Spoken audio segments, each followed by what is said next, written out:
सभी यहाँ पर आए हैं। गायक, नर्तक, हास्य कलाकार, वादक, अलग अलग विधाओं के कलाकार आप सभी यहाँ पर एकत्रित हुए हैं। आप सभी को शहर में सेवा जोहार। साथ ही हमारे अतिथि के रूप में मंच पर हमारे तिरुमाल पालन सिंह जी, प्रतीक मामा जी, आपको भी सेवा जोहार है। साथ में हमारे सम्मानीय तिरुमाल मदन सिंह जी कुलस्ते, जो आप सेवानिवृत्त अधिकारी रह चुके हैं, आपको भी सेवा जोहार। हमारे मरावी जी, आपको भी सेवा जोहार। और हमारे गोंडी धर्माचार्य रूप में, पुनेमाचार्य रूप में काम करते हैं तिरुमाल प्रेम सिंह पट्टा जी, आपको भी सेवा जोहार। और आप सभी जो यहाँ पर कलाकार आए हैं, आप सभी को हृदय सेवा जोहार करता हूँ मैं। बड़े सौभाग्य की बात है और आज ऐतिहासिक दिन है कि ये महाराजपुर मंडला की पावन धरती पर जो महाराजपुर है, तो अभी कुछ हमारे जो बच्चे हैं, युवा हैं, आपको शायद मालूम ना होगा कि इसका नाम महाराजपुर कैसे पड़ा। तो जो हमारे राजा गढ़ा वंश में राजा महाराज शाह हुए, तो राजा महाराज शाह के नाम से जो है महाराजपुर हुआ। ये ऐतिहासिक है, बहुत से लोगों को मालूम नहीं होता महाराजपुर क्यों कहते हैं। तो ये राजा महाराज शाह के नाम से है महाराजपुर। तो ये महाराजपुर की पावन धरती, गढ़ा मंडला की पावन धरती को सेवा जोहार बार बार करते हुए आज ऐतिहासिक दिन के अवसर पर आप सभी ने यहाँ पर एकत्रित हुए हैं। आप सभी निश्चित ही आज यहाँ से एक अच्छा और संकल्प होकर के लेकर के जाएंगे, संकल्पित होंगे, ऐसा मुझे विश्वास है। क्योंकि हमारी मनसा रही है कि हमारे जो गुणवानी संगीत है, तो गुणवानी संगीत को आगे कैसे बढ़ाया जाए, इसके लिए बहुत छोटे उम्र में मेरे मन में विचार आया। और तब विचार आता था जब मैं उस समय कैसेट चलते थे या रेडियो चलते। उस समय जो है ये कैसेट भी नहीं था, जो कैसेट रील वाला आता था, इसके बाद सीडी चला, वो भी नहीं था। उस समय एक तवा बाजा आता था, तवा जी, ऐसा करके उठा करके ऐसा रख देते, छुआ देते थे, तो फिर वो गाने लगता था। तो उस समय तीजनबाई, झाड़ूराम देवांगन, सूरजबाई खांडे, उनके पंडवानी गीत गाने चलते थे उनमें। तो उस तवा वाले बाजा में पंडवानी गीत जब मैं सुनता था, उसको पंडवानी नाम दिया। तो मेरे दिमाग में आया, भाई ये पंडवानी तो है नहीं, जो तर्ज है ये तो हमारे पुरखों के गुणवानी तर्ज है। लेकिन चूंकि ये मुझे लगा, फिर मैंने उनको चिंतन किया कि क्योंकि ये पांडवों के गीत गाते हैं, इसलिए इसको पंडवानी और भरथरी कहते थे। मैंने कहा भरथरी, ये जो है राजा भरथरी किस्सा गाते हैं, इसलिए इसको भरथरी नाम दिया जा रहा है। लेकिन जो इसका धुन है वो है गुणवानी। तो मेरा भी विचार आया और बहुत कम उम्र, उस समय बहुत कम उम्र था, मैं 8वीं में था। तब हम राई काटने के लिए और बाड़ी में गए। मेरे साथ में मेरे मामा के लड़के थे, श्रवण से, जो अभी लैब टेक्नीशियन है डिंडौरी में, वो थे। उनके साथ में, चूँकि मैं वहाँ रहा करता था, तो उनके साथ में हम राई काटने के लिए गए 31 अक्टूबर 1984 में। 31 अक्टूबर 1984 में। और हम वहाँ पर 2-3 दिन से कई दिन से मनन कर रहे थे कि नाम क्या रखा जाए जब हम कोई भी संस्था आगे चल के बनाएंगे। तो मेरे विचार में फिर बाद आया, कहीं बोले कि यार आपका श्रवण नाम है तो प्रेम संगम रख लें, प्रेम श्रवण रख लें नाम। फिर इसके बाद मैंने कहा नहीं यार, ये ऐसा नाम नहीं रखेंगे, गोंडवानी सुर लहरी कहते हैं इसका नाम जी। तो उस तारीख को हमने गोंडवानी सुर लहरी और इस संस्था का नाम रखा। 1984 की बात है। तो 31 अक्टूबर, और वो एक रेडियो रखी थी। तो रेडियो वहीं पर हम लोग आता था, समाचार आते थे उसमें। तो एक बाबूलाल मरकाम करके देता था, जो आपको प्रादेशिक समाचार बाबूलाल मरकाम से, हम इंदौर के केंद्र से बोल रहे हैं, मैं बाबूलाल मरकाम प्रादेशिक समाचार वो बताता था। तो समाचार में वहाँ पर आया, हम जैसे ये संगठन उस दिन गुणवानी सुर लहरी के नाम से हम लोग सोच लिए और ऐसा बनाएंगे, आगे चल कर कैसा करेंगे करके हम विचारधारा है। तो वही सुनते सुनते वहीं पर हमको रेडियो में समाचार में आया कि आज हमारे देश के प्रधानमंत्री माननीय इंदिरा गांधी जी की हत्या हो गई। वहीं पर उसी दिन 31 अक्टूबर के दिन 9:30 बजे लगभग 8 बजे 8:30 बजे सोच रहे होंगे, नाम रखे होंगे, और वो 9:30 बजे के आसपास में प्रचारित होने लगा। उसमें समाचार आ गया कि नहीं, इंदिरा गांधी की हत्या हो गई। उसी दिन के बाद 31 अक्टूबर के दिन था। तो उस तारीख को ऐतिहासिक दिन उस दिन भी था कि हमारे देश के प्रधानमंत्री की हत्या हुई और उस दिन उनके शहीद हो गए वो। तो वो भी ऐतिहासिक दिन था, और जब मेरा जन्म हुआ वह भी ऐतिहासिक दिन था। 24 अक्टूबर 1970 को मेरा जन्म हुआ। तो 24 तारीख जो जून होता है, 24 जून, वह जो है रानी दुर्गावती की बलिदान तिथि होती है। ऐतिहासिक रूप से मेरा जन्मदिन भी पड़ता है। और जब संगठन का जब हम सोचे और ये गुणवानी सूर्य लहरी संस्थान का हम लोगों ने विचारधारा बनाया, उसे नाम देने का प्रयास किया, उस दिन भी कोई ना कोई किसी की मृत्यु हुई, मतलब हमारे देश के मारे हुए लोगों की।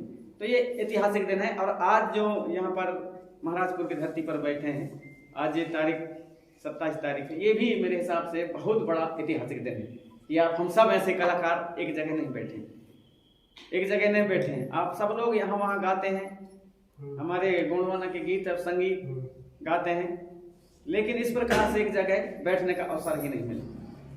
हमारे गीत और संगीत जब शुरू में हम गाते थे, उस समय कोई सुनने वाला नहीं होता था।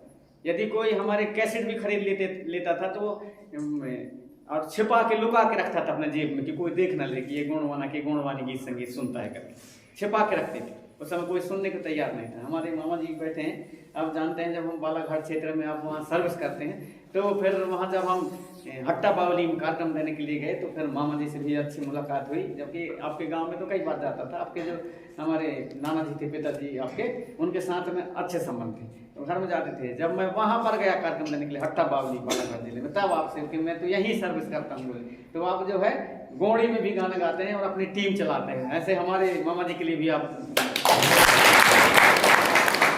और हमारे जो कुलस्ते जी कहेंगे कि संगीतकार नहीं, ऐसा नहीं है। आपके जो गुणवान आंदोलन को बढ़ाने में आपकी बहुत अहम भूमिका है।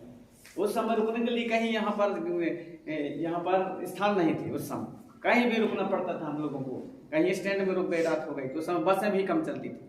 लेकिन उस समय ऐसे सामने आए कि आप ड्यूटी करते थे, पुलिस की ड्यूटी करते थे, तब भी आप सामने आए और पूरे सिवनी जिला, छिंदवाड़ा, मंडला जिला, पूरे जहाँ जहाँ के भी उस समय सब ये मंडला और डिंडौर जिला एक ही होता था। उस समय से आप लोग जब देखे कि नहीं इसमें जो है हमारे समाज के लोग इधर उधर भटकते हैं, तो अपने आधार बने और जो भी यहाँ कार्य करता आता था, कोई भी कार्य करता हो, गायक हो, चाहे वो प्रचारक हो, चाहे धर्माचार्यगिरी, उस समय धर्माचार्य तो नहीं था। उस समय जितने भी गुणवाना के प्रचारक लोग थे, चाहे कोई भी आंदोलन हो, कोई भी सभा सम्मेलन हो, यहाँ आया है यहाँ पर, और यदि कोई छक गया है तो आपके यहाँ ही रुकते थे सब लोग। ये सब सम्मान उनको खाना पीना खिलाते थे, रात भर ये गुणवाना को जो आगे बढ़ाने में आपका विशेष महत्व। यदि आप लोगों ने सेवा ना किया होता तो आज जितने भी हमारे नेता हो गए, बड़े बड़े पार्टियों के नेता हो गए, धर्माचार हो गए, गीतकार हो गए, आप हम सब लोग हो गए, तो ऐसे यदि आप यहाँ आश्रय न दिया होता और आप सेवा सत्कार न किए होते तो आंदोलन नहीं बढ़ता। तो आपका भी ऐसे महान योगदान है। आप हमारे कुलस्ते जी के लिए भी आपका, उन सभी लोगों का बहुत बड़ा इस आंदोलन को बढ़ाने में हाथ है। तो मेरा विचार ये है कि मेरा जो विचार था कि गुणवानी गीत संगीत को जो दुनिया का सबसे प्रथम संगीत है, उस संगीत को कैसे हम जन जन तक पहुंचा, कैसे खोजें। तो हमारे उसमें पहला आदम यही रहेगा कि जो हमारे गुणवानी गीत संगीत है उसकी खोज और उसके रक्षण सुरक्षण के लिए, उसके संवर्धन के लिए हाँ यह जो संस्था बनेगी यह काम करेगी, निरंतर उसमें काम करेगी। गुणवानी संगीत की खोज के तह तक पहुंचने का प्रयास करेगी और इसके रक्षण संरक्षण संवर्धन के लिए काम करेगी। पहला हमारा यह है, उसी के लिए कहेंगे। अब गोंडवानी जो है केवल कहें कि हम केवल गोंडी पारसी भर में होगा, ऐसा नहीं है। गोंडवानी किसी भी भाषा में हो सकती है। गोंडवानी संगीत है किसी भी भाषा में हो सकती है। वह कन्नड़ में हो सकती है, तमिल में हो सकता है, तेलुगु में हो सकता है, मलयालम में हो सकता है, मणिपुरी में हो सकता है, कुचिपुड़ी में हो सकता है, हिमाचल प्रदेश में उसमें हिमाचल प्रदेश भाषा, गुजराती में हो सकता है, पंजाबी में हो सकता है, कोई भी में हो सकता है। क्योंकि जो गोंडवाना है, गोंडवाना में पूरे धरती के आधे भाग में जब कहते हैं तो संगीत भी आधे धरती भाग में फैला रहा होगा। इतना तो आप हम सब लगा सकते हैं ना कि हमारा जो संगीत है धरती के आधे भाग में हमारा संगीत फैला है। उसमें तरह तरह के संगीत अलग अलग क्षेत्रों में अलग अलग प्रकार की बातें, सभी का अपना अपना महत्व है।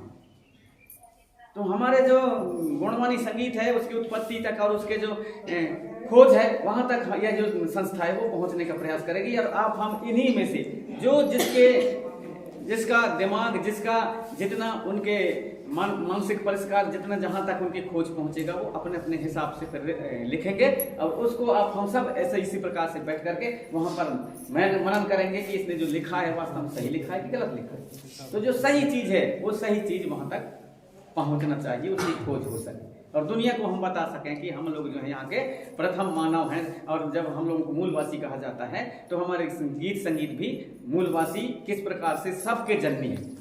तो ये लोग 7 सुर कहते हैं, तो हमारा होता है विशेष करके 3 सुर। 3 सुर, अब 3 सुर कहाँ से आया? 1 सुर से आया। तो 1 सुर से आया, तो उसको हम कैसे हमारे उत्पत्ति हुई उसके भी हम लोग जो है एक पुस्तक में लिखने का प्रयास करेंगे और दुनिया को बताने का प्रयास करेंगे। ये संस्था का मुख्य उद्देश्य है। बिना किसी लिंग भेद के, बिना किसी ऊंच नीच के, बिना किसी के साथ में ये पुरुष है कि महिला है कि ये है वो है, उसके हमारे जैसे पुरखा लोग सभी के समानता के साथ में, और ये गीत संगीत को भी आगे बढ़ाने का प्रयास किया। आधे आधे रात के हमारे पुरखा लोग, माताएं भी हैं वहाँ, हमारे भाई हैं, बहनें हैं, सब लोग नाच रहे हैं, कर्मा नाच रहे हैं, रीना नाच रही हैं हमारी माता में। तो ये सारे चीज उसमें आएंगे और सब जब इस प्रकार से जब पुनः हम जब कभी भी इस प्रकार से बैठक होता रहेगा तो ये सारी चीजें एक एक चीजें में जितने भी जानकार हैं, आप भी रखेंगे बात, आप भी रखेंगे, आप भी रखेंगे, जो है सब रखने का प्रयास करेंगे। सभी से जो सच्चाई निकल कर आएगी उसको सबके समक्ष जो है गुणवाणी ये सुर लहरी संस्थान में उसको रिसर्च के साथ और उसको लिख करके वहाँ पर हम रखेंगे और आगे आने वाली पीढ़ी को देने का प्रयास करेंगे हम। और इसके साथ साथ उसके संवर्धन और संरक्षण संवर्धन के लिए बढ़ाने के लिए हम लोग हर साल, मेरा यही आग्रह रहेगा आप सभी से कि उसके लिए जो है साल में एक बार कहीं भी निर्धारित रहेगा कि वहाँ पर हम सभी जो कलाकारों को बुलाएं और कलाकारों को बुला करके ऐसे उसके संवर्धन संरक्षण के लिए और आगे बढ़ाने के लिए जो है कुछ ऐसे सम्मान की व्यवस्था करेंगे हर साल। तो कौन करेगा? आप लोग करेंगे। गुणवाणी सुर लहरी मैं नहीं करूँगा, आप लोग करेंगे। और कहाँ पर होगा वो आप लोग निर्धारित करेंगे। तो हर साल होगा मांदर वादन, सर्वश्रेष्ठ मांदर वादन का सम्मान, सर्वश्रेष्ठ बांसुरी वादन का सम्मान, सर्वश्रेष्ठ टिमकी वादन का सम्मान, सर्वश्रेष्ठ गुदुम वादन का सम्मान, सर्वश्रेष्ठ तुरही वादन का सम्मान, सर्वश्रेष्ठ गोंडवानी गायन का सम्मान, सर्वश्रेष्ठ गोंडवानी जो मांदर वादन का सम्मान, ये जो हमारे जितने भी हैं वाद्य हैं अलग अलग, चूंकि अलग अलग क्षेत्रों में अलग अलग लोग परंग करते हैं, अलग अलग क्षेत्रों में परंग। कोई कर्मा में अच्छा है तो कर्मा के लिए उसको सम्मान, शैला है कोई तो शैला के लिए सामूहिक रूप से सम्मान, रीना है तो रीना के लिए सामूहिक सम्मान, रेला पाटा है तो रेला पाटा के सामूहिक सम्मान। अलग अलग क्षेत्रों में हम सभी जगह, जैसे बिहू, वहाँ असम में बिहू चलता है, अलग अलग क्षेत्रों में अलग अलग नाम से जाना जाता है। अभी मैं कर्नाटक गया था तो कर्नाटक में वहाँ कन्नड़ में भले वो गा रहे थे, कन्नड़ में वो लोग बजा रहे थे, लेकिन जो हमारे मूल जो चीज है वहाँ पर वो एक डांकी लेकर के बजा रहे थे। डांकी, सभी लोग डांकी रखे, हम अपने अपने हाथ में। तो ये जितने भी हमारे पुराने वाद्य यंत्र हैं उनके नाम से भी आप सब लोग सम्मान करेंगे। और हर साल जब इस प्रकार के होगा तो मुझे विश्वास है कि हमारे जो गुणवाणी के जो धीरे धीरे करके विलुप्त होती हुई हमारे जो गुणवाणी असली चीज है, धरती का जो मूल संगीत है, वह संगीत को दुनिया के लोग और अच्छा से जान सकेंगे। अभी करते तो सब लोग हैं, लेकिन उस चीज को कहीं ना कहीं हम लोग न समझ के कारण गा बजा देते हैं, लेकिन उसके बारे में जो रहस्य है, उसके बारे में जो महत्व है वो नहीं समझ पाते। तो उसके रहस्य को भी जानना है, ददरिया के रहस्य को जानना है, रीना के रहस्य को जानना है, कर्मा के रहस्य को जानना है, बिरहा के रहस्य को जानना है, उचाटक के रहस्य को जानना है, रेला पाठक के रहस्य को जानना है। उसके अंदर और है छोटे छोटे चीजें, लहकी है, लहकी के रहस्य को जानना है। उसके अंदर और जो झुमरा है, लंगड़ा है, ऐसे बहुत ऐसे चीजें हैं जिनको अभी बहुत खोजने की आवश्यकता है। और ये गुणवाणी सुर लहरी संस्थान के माध्यम से उनको पूरा किया जा सकता है, ये मेरा विचार है। तो आप सबसे आग्रह है कि इसी तरह से आप संगठन बना करके और इसी प्रकार से आप सभी एकत्र रहें। और खास करके कभी कभी क्या होता है कि ईर्ष्या की भावना होती है, तो कलाकार जो है, कलाकार में ईर्ष्या नहीं होना चाहिए। अरे यार उसको बुला लिए, मेरे को नहीं बुला लिए। यहाँ आप सबके यहाँ पर बैठे हैं लगभग आप 50-100 लोग, 150 लोग, जितने भी होंगे, लेकिन ये 150 लोग या 50 लोग नहीं है, ये हैं आपके पीछे कम से कम 1.5 करोड़ हैं आप भाई। आपके अलग अलग लोगों के एक एक के पीछे लाखों लाखों 2-2 लाख चहेता हैं, आप लोग 2-4-4 10-10 लाख चहेता हैं।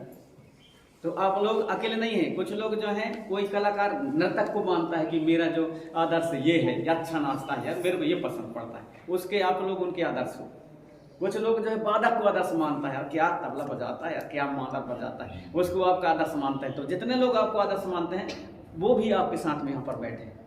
गायक यहाँ पर आप जो बैठे हुए हैं वो गायक आप लोग देखते हैं, उसके जैसे बनना है। भले मैं आपसे अच्छा गा दूं, मेरे से भले आप लोग सीखे हो, लेकिन अरे यार प्रेम सिंह मरावी से, प्रेम साई से तो वो अच्छा गाता है यार वो, तो उसमें यह नहीं होना चाहिए कि अरे यार ये तो अभी के मेरे सिखाए हुए लोग हैं, इसके ज्यादा वो करने लगे यार, मेरे नाम नहीं ले रहे हैं। ऐसा कभी भी अपने मन में ये गिलानी मत पालना, ईर्ष्या मत रखना। जहां मान लो आधार सिंह मरावी की जरूरत है, वहां आधार सिंह मरावी को नंबर दे दो, क्योंकि ऐसे मेरे साथ में आते हैं। कहीं उधर सिंगरौली वाले फोन करते हैं, छत्तीसगढ़ वाले मेरे को फोन करते हैं, इधर छिंदवाड़ा वाले फोन करते हैं, साहब हमने उनसे हमने नंबर मंगाए थे वो कलाकार से आपका, तो बोले हमारे पास नहीं है, जबकि उनके पास में है। तो इस प्रकार के ईर्ष्या भेदभाव कभी नहीं करना, जितना जिसका हो सके, छोटे से छोटे, बड़े से बड़े, जब छोटे कोई नहीं, आप सब लोग बड़े ही हो। और जो गीत गाना को आप लोग केवल एक व्यवसाय के रूप में उसको मत लें। हमारा जो संगीत है, हमारा संगीत मन से निकलता है, प्रकृति से निकलता है, और मन से उसको प्रकृति समझ करके उसको गाने का प्रयास करते हैं। और जो मन से निकलता है, जो असली संगीत होता है, वो प्राकृतिक होता है। तो वो प्राकृतिक जिस प्रकार से जिसमें संगीत है वो खुद निकल करके आ जाता है, वो गुणवाणी कहलाता है। सब कुछ में गुणवाणी, उनको सीखना है, वहां तक पहुंचना है। और जितना हो सके तो जो हमारे पारंपरिक वाद्य हैं, उन पारंपरिक वाद्यों का उपयोग, भले आज आधुनिक के हिसाब से आप दूसरे भी पैड बजाओ, आर्गन बजाओ, बैंजो बजाओ, और भी दूसरे वाद्य यंत्र बजा सकते हो, लेकिन पारंपरिक रूप से जरूर अपने साथ में मांदर, टिमकी, गुदुम इत्यादि यहाँ जैसी व्यवस्था हो सके तो अपने साथ में जरूर रखें।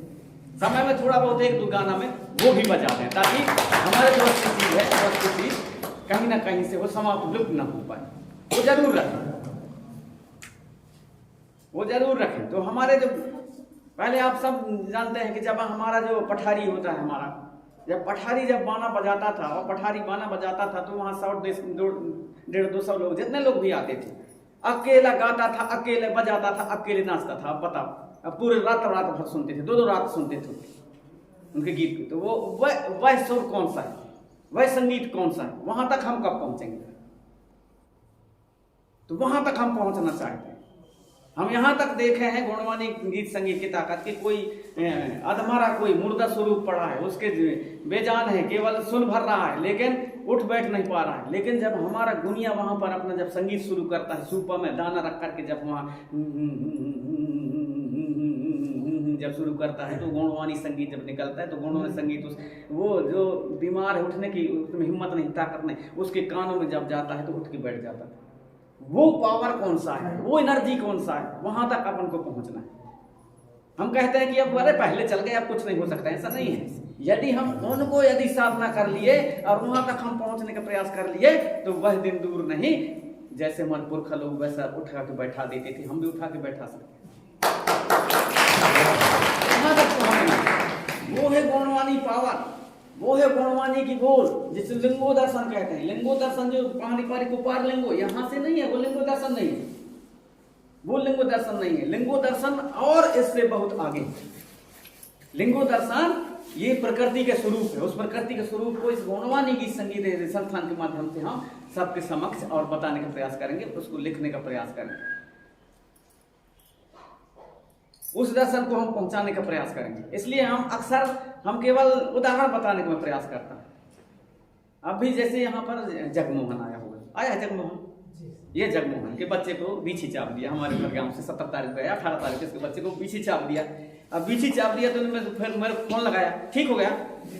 अब फोन लगाया तो मैंने कहा तुम देखो ऐसा ऐसा कर दो, लेकिन एक सांस में करना, जैसा जहां जरूरत रहता है उसी प्रकार तुम एक सांस में करना। तो वो एक संगीत के रूप में उसको जो बोलना है उसको एक सांस में, और उसको जब पत्थर जो कुछ जैसा है अपने अपने अलग अलग क्षेत्रों में अलग अलग विधि विधान है, उस हिसाब से एक उसमें कर दिया तो वो उतर गया, तो उसको बिच्छी उतर गया, बच्चे का रोना बंद हो गया, चुप हो गया, उसका बिछ नहीं चढ़ा।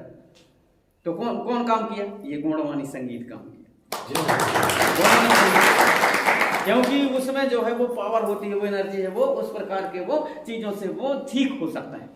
इतना ही नहीं, जब हमारा चाहते हैं कहीं भी हमारे गांव वाले आप सब लोग जो है उनको जब बताएंगे इस प्रकार से तो वो लोग मानने को तैयार होते हैं। आप लोग जब जाएंगे और जाते हैं हमारे कह के चलो आज कहते हैं आज भौर तोड़ना है, अब भौर तोड़ते हैं, जंगल में जाते हैं, जंगल में भौर तोड़ते हैं, अब भौर तोड़ते हैं जो हमारा जानकार होता है वो उसके साथ में 8-10 लोग भी होते हैं, जितने लोग भी होते हैं, जब भौर तोड़ता है वो तो ये अपने उसमें जो है अपने और संगीत के माध्यम से अपने जब सुर निकालता है, जो पढ़ता है वो भी संगीत है। अब जो पढ़ता है उसके माध्यम से उस तर्ज में जो संगीत निकलता है तो जैसे वो जा करके और थोड़ा सा वहां पढ़ता है, थोड़ा सा पत्थर में ऐसा करता है किसको, वो जिस पेड़ में वो भंवर लगा है और थोड़ा वो अपने पढ़ता है जो गोड़वानी संगीत निकलता है, जब फूंकता है तो वो पेड़ में जो बैठे हुए भंवर होते हैं अपने छत्ता छोड़ करके उड़ जाते हैं, क्योंकि उसी भाषा को, उसी संगीत को, गोड़वानी संगीत को वो भंवर भी समझ रहा है, भंवर समझ रहा है। इधर है कोई ऐसा करने वाले करते हैं ना, ये वो गोड़वानी संगीत है, वो पावर है उसमें। जब हमारे किसी को और सांप काट देता है तो जब बैठते हैं हमारे लोग तो वो गोड़वानी गीत संगीत ही गाते हैं, दूसरे गीत संगीत नहीं गाते, गोड़वानी संगीत गीत गाएंगे तो धीरे धीरे करके वो पूरा उसका जो है विश्व उतार देते। तो वहां तक उससे और आगे पहुंचना है हमको। कहा जाता है कि हमारे जो देवगन गुरु थे जिस में इतना एनर्जी आ गया था, इतना पावर आ गया था, इतना उसमें कहना चाहिए कि इतना ज्यादा गुण और इतना हर चीज, मृत्यु और जन्म, सब कुछ प्रकृति के उसको इतना देन हो गया था कि जहां तक यदि दिखाई दे वहां तक यदि कोई आदमी मुर्दा भी पड़े हैं तो कहना, हमारे पुरखा लोग कहते थे मुर्दा भी वहां से उड़ जाते थे। इतने वो गौणवाणी के गीत और संगीत और उसमें उनके उसमें एनर्जी और पावर था, जिसको हम भीमाल पैन कहते हैं। ये भी तो लगभग उसी क्रम में है। राजा जो हमारे हृदय शाह के बारे में नहीं है, हृदय राग, उसमें हृदय राग उसके नाम से हृदय राग है, राजा हृदय शाह के नाम से हृदय राग है, एक अलग राग बना है शास्त्रीय संगीत में, हृदय राग के नाम जानते हैं। राग कौतुक है उसने लिखा है, राग कौतुक, राजा हृदय शाह, और वो भी मराठी वंश के राजा।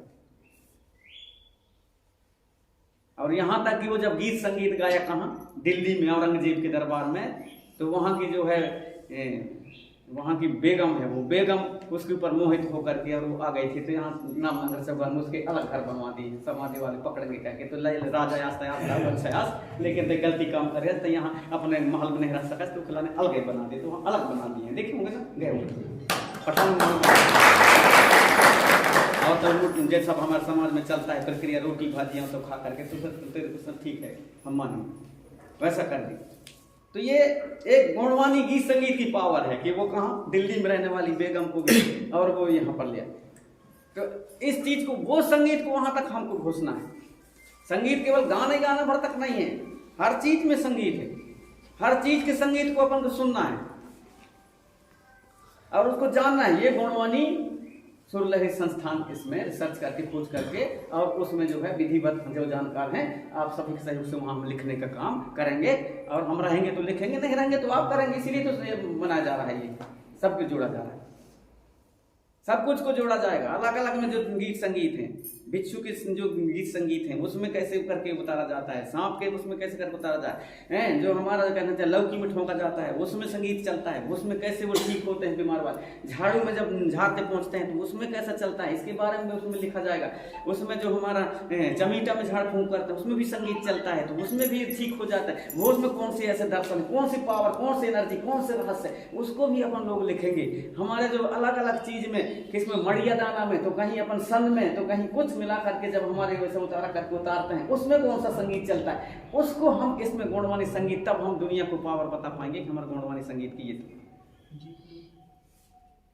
और ये अपन कुछ लोग, अब जैसे हमारे क्षेत्र में गोंडी भाषी है जो है पारसी को अपन नहीं जानते, तो हम लोग नहीं जानते, जैसे जहाँ गोंडी पारसी और वहां पर चलता है तो वो अपने गोंडी में पूरे बनाए, उनको गोंडी में बनाए, और जब उनको मौका यहाँ पर दें तो कुछ बीच में एक दो जो गोंडी गाना है वो भी वहां पर गंवाने का प्रयास करें, ताकि दूसरे क्षेत्रों में भी उनको जाने समझे, और हमारे गोंडी के जो हमारे पारसी के जो गीत गाना है उनको भी वहां पर जाने। तो ऐसा मिक्सिंग होगा तो सुरलहरी माध्यम से और ये संस्थान के माध्यम से ऐसा भी हम लोग सब करेंगे। कन्नड़ में वहाँ कन्नड़ के लोग गाएं, लेकिन हमारे गोंडवाना के उसको गाएं, गोंडवाना के गीत गाना गाएं। अब ये जैसे हम लोग यहाँ अपन क्षेत्र में कहते हैं, हमारे क्षेत्र में जो है जैसे खेरदाई है, खीला मुठवा है, भीमाल पैन है, फड़ा पैन, सजोर पैन, बड़ा देव, बूढ़ा देव जो है, ठाकुर देव, घमसन बाबा, मेड़वैया, पनघट के पनघान, हाथ पे हाथ, इतना जो मानते हैं। लेकिन जैसे कन्नड़ में, हम कर्नाटक में गए तो कर्नाटक में जो खेरदाई को नहीं मानते, नहीं जानते, खेरदाई को नहीं जानते, फड़ा पैन को जानते हैं, खेरदाई को नहीं जानते। अब खेरदाई को नहीं जानते, लेकिन जब हम वहां पर गांव में गए, कलकनकेरी, कटगार, कोप्पा, जब कलकनकेरी, कटगार, कोप्पा है, भले मैं नहीं जानता नहीं, लेकिन मैं उनको वहां पर मैं बात रखा। मध्य प्रदेश की ओर से संभवतः बहुत कम लोग, मेरे को मौका मिला था वहां बोलने के लिए। और कटगार, कलकनकेरी, कटगार, कोप्पा, मैं उसी में बात रखा। कोप्पा आया शब्द मतलब एक हमारा कोई भी चीज होता है तो ऊंचा रहता है, उसको हम लोग कोप्पा कहते हैं। तो मैंने कहा यहाँ पर कोई ऐसा स्थान जरूर होगा जो कोप्पा होगा, ऊंचा स्थान होगा, इसलिए इसका नाम कलकनकेरी, कटगार, कोप्पा नाम रखा गया। जी, कुप्पा ना जैसे ऊपर रहता है तो उसको कुप्पा कहते हैं हम लोग, तो वो उसी के नाम से था। वो वास्तव में पास में जो है कुप्पा था, तो वो कुप्पा के नाम से कटगार, कोप्पा नाम पड़ा। अब जब हम भले वहां पर कन्नड़ चलती है, लेकिन जब वो बोलते थे तो एक शब्द आता था बार बार वहां पर, जैसे बोलते थे तो धीरे धीरे करके 2-3 दिन में बहुत कुछ समझ में आ जाता था कि इसके बारे में बोल रहे हैं। तो आता था बरू बरू कहते थे। अब बरू बरू कहते थे तो गोंडी भाषा में भी हमारे पारसी में बरू बरू आता है। तो ये जो हमारे, क्योंकि हमारे पारसी गोंडी जो है ये सबसे मूल भाषा है धरती के, शुरू को भाषा है। तो ये चाहे कन्नड़ में जाओगे तो मिल जाएगा, तमिल में मिल जाएगा, तेलुगु में मिल जाएगा, हिंदी में मिलेगा, हमारे चाहे छत्तीसगढ़ी में मिल जाएगा, चाहे उड़िया में मिल जाएगा, इसमें अंग्रेजी तक मिल जाएगा, सभी जगह मिलता है।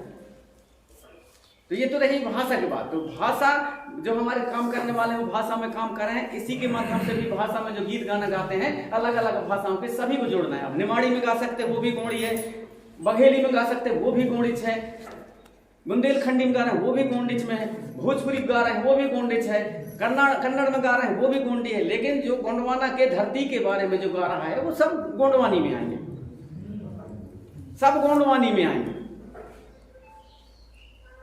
अभी आए थे, अभी कार्यक्रम में गए था, रघुनाथ साहब मरा भी था इधर 22 तारीख को हम लोग गए थे पांका टोला, बंदेली खापा, जिला सुनी कलारी ब्लॉक में। वहाँ आए थे हमारे भारत आदिवासी पार्टी के सांसद महोदय राजकुमार रोत हैं, तो राजकुमार रोत दिया। तो वो मेरे मिलने के कारण, मुझसे मिलने के कारण वो वहाँ पर रुक गए। बोले आपसे कम से कम नहीं तो सैकड़ों बार आप नहीं आने से आपके चर्चा हो रही थी और हम लोग आपकी चर्चा किए हैं और आपसे बहुत ज्यादा इमरजेंसी मिलना है। तो बोले मैंने आज तक बहुत से ऐसे जो कोई पुणे चला रहे हैं, जो भूमिका हैं, पुणेमाचार हैं, उनसे मैंने पूछ डाला। बोले कुछ मेरे जो समाधान शंका है मेरे मन में, लेकिन आज तक किसी ने बोले कि वो मेरे शंका का समाधान नहीं कर पाए, मुझे जो संतुष्टि मिले ऐसे मुझे जवाब नहीं दे पाए। तो आप भी दे सकते हैं। वहाँ पर पंडित जी भी थे, वहाँ पर मुसलमान भी थे और हमारे रोत भी थे, ये आधार मरावी लोग ये भी सुन रहे थे मलगाम के साथ। जब कुछ चीज़ों के बारे में मेरे सामने उसने बातें रखी तो मैंने जब उनको बताया और मिला करके बताया उन्हें, प्रकृति का और हमारे जो वैज्ञानिक दृष्टि से हर चीज थी, तो उसने भी बोला कि हाँ यार ये बात तो वास्तव मेरे को भी लग रहा था। बोली कि ऐसा, लेकिन जितना भी मैं आज तक पूछा बोले कोई भूमिका नहीं बता पाए, बोले ना कोई पुणेमाचार बता पाए। लेकिन बड़े बड़े मंचों में भी बोलते हैं, लेकिन ऐसा बात कोई नहीं बता पाए आज तक। लेकिन आप जो बताए बोले तो आप मेरे को आज बहुत समझ में आ गया। एक बार यहाँ समय अभी नहीं है, यहाँ हिरण सिंह जो ध्रुव बैगा है उसके यहाँ पर नक्सलाइट कह करके मार दिया गया था, वहां पर मुझे जाना है क्योंकि उसकी आवाज वहां पर ले जाकर के उठाना है संसद में, इसलिए समय नहीं है। आप एक बार जरूर, मैं आपको चाहिए आप न भी आएंगे तो मैं गाड़ी भेजूंगा और गाड़ी बुला करके आपसे कुछ न जानकारी लेने के लिए मैं आपको दिल्ली बुलाऊंगा कह रहे थे। तो छोटा बड़ा कोई नहीं होता, सब बड़े हैं और सब छोटे, छोटा बड़ा कुछ नहीं है। केवल आप लोग जो भी यदि संकल्पित हो जाएं और जिसको करना है। अच्छा ये बात भी है, यदि तादाद से ज्यादा, आवश्यकता से ज्यादा कोई भी चीज है तो वो इंसान के लिए और वह जहर के बराबर है, वह नशा के बराबर। इस बात को भी ध्यान रखना है। ज्यादा गीत गाना में उसी में लगे रहना वो भी एक नशा है, तो उसमें भी आदमी पागल हो सकता है। ज्यादा काई नहा धो करके और पूजा पाठ ज्यादा करने में जो आदमी लगा है तो वो भी उसी धुन में रहेगा, तो वो भी पागल हो जाएगा। कई लोगों को आप देखेंगे पूजे पाठ के चक्कर ज्यादा नशा यदि कोई करता है तो वो ज्यादा नशा में रहेगा, तो वो भी एक प्रकार से पागल हो जाएगा, उसके लिए वो भी जहर।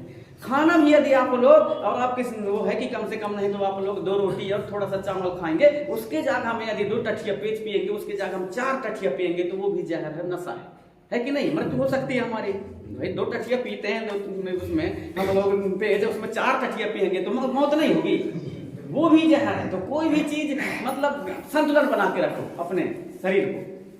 कहाँ पर गाना है, कितना गाना है, ऐसा नहीं है कि उसी में भिड़े हैं तो इधर में भिड़े हैं अपने सिखाई में मरावी जी संगठन में जुड़ गए हैं गुणवान ईश्वर लहरी में, तो हम देख गाना बजाना करेंगे, अच्छा आगे बढ़े, उसी में आप लोग भिड़े रहोगे। आपके सियाने कहें अरे चल रे बेटा चल रे दाऊ तो ढील दे रे बैठा, अरे मैं अभी गाना बजाना लगा चला मैं इसमें, तो वो जहर हो गया कि नहीं हो गया?